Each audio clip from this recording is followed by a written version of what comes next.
We're going to take a first look and first run in the Saucony Kinvara 12. It releases February 1st, $110. It's a 4 millimeter drop shoe that weighs about 7.7 ounces. I'm going to give you all the details, and then I'm going to take them out on an A/B run with the 11 on the other foot, and then I'm going to tell you how they performed, what their ride was, and then we're going to compare to the 11. Sam from Road Trail Run here. Let's cheer up kind of a gray and dreary day after some snow with some first thoughts about the Saucony Kinvara 12. It releases February 1st. It's $110, and it is a stalwart kind of classic. My first one, I think, was the Kinvara 3 way back in 2012 or 13. And I'm happy to report that it weighs exactly the same, the 12, and loses 0.4 ounces or 11 grams from the 11, which I'm also going to compare in an A/B test. So it comes in at 7.72 ounces, 219 grams, and that's a size 9, which I'm testing. The women's, we have samples, also comes in at 6.4 ounces, 183 grams in a women's 8. So the Kinvara, it's a classic. And back in 10, 12 years ago when it first came out, it was really the first low drop, very light shoe from a major shoe company. Back in those days, shoes, and still, many shoes are still in the 10 plus millimeter drop area. This is a 4 millimeter drop. It was also well known because it attempted to provide a bit of stability. You can see there at the midfoot, that kind of more vertical wall in a very light shoe. So there's no posting per se or any of that. It's just the geometry. So in the 12 here, Saucony has really made some pretty major changes. Even though the stack height remains the same at 28.5, 24.5 as our prior version, you can see, among other things, how the sidewalls are a little less vertical. I'm going to show you a picture of that now.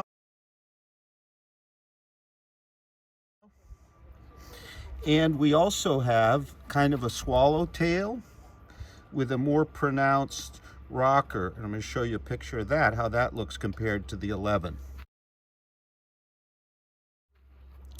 And we lose some weight. So the upper here is an engineered mesh. It's very thin and a little bit more substantial in being thinner than what we have in the 11. So it's a thin kind of, I won't call it rigid, it's very pliable, but it's almost like a fishnet.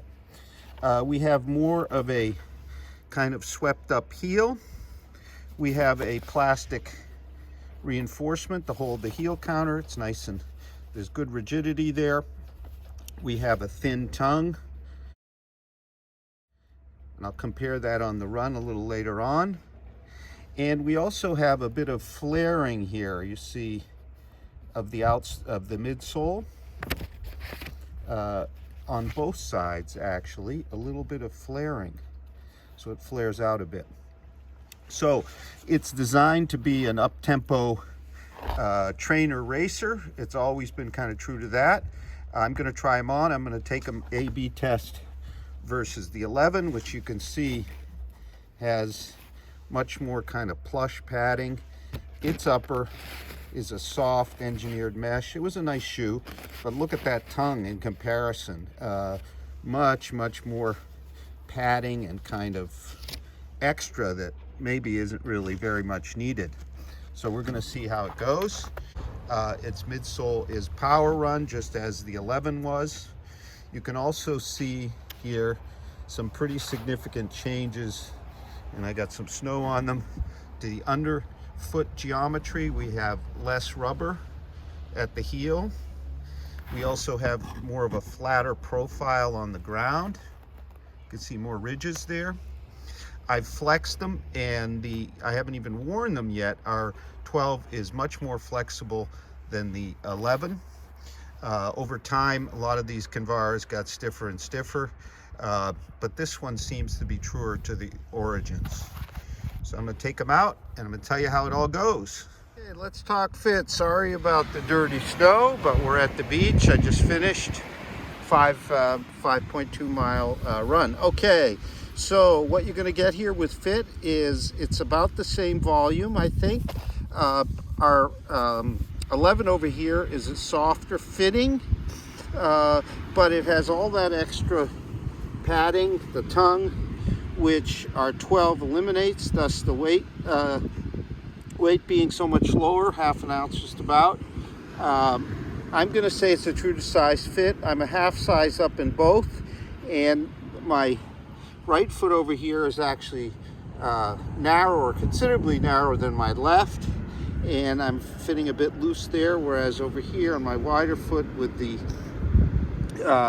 11 with its kind of softer, more kind of pliable mesh, I'm fitting just about correctly.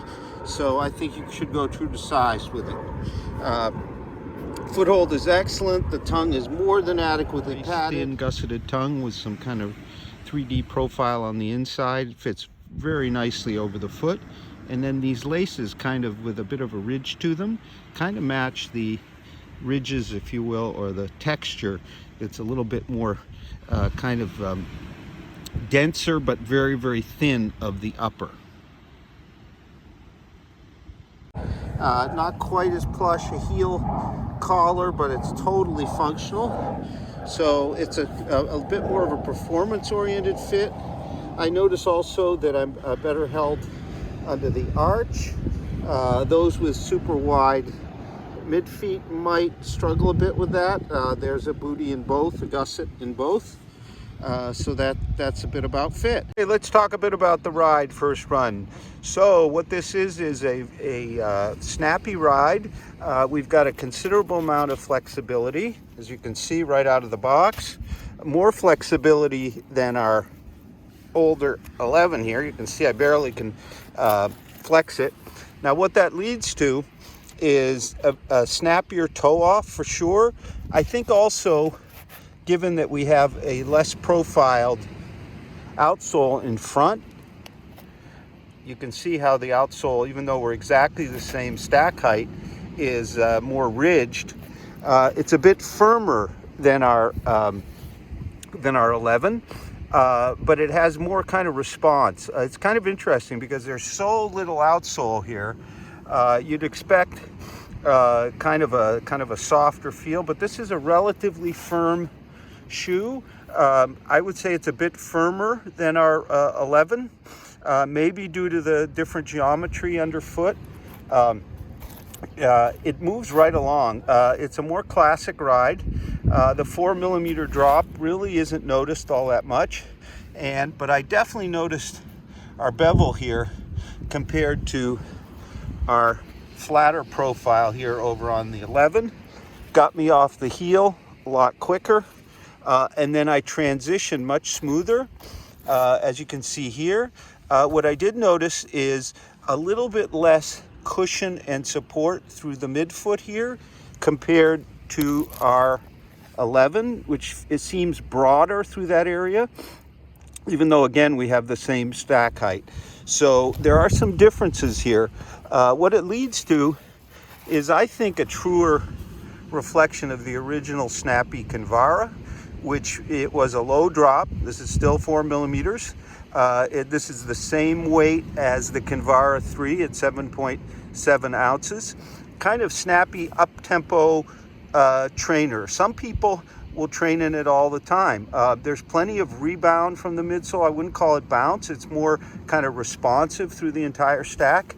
And there's a very smooth transition. So you might compare it to, for example, the Adidas SL20.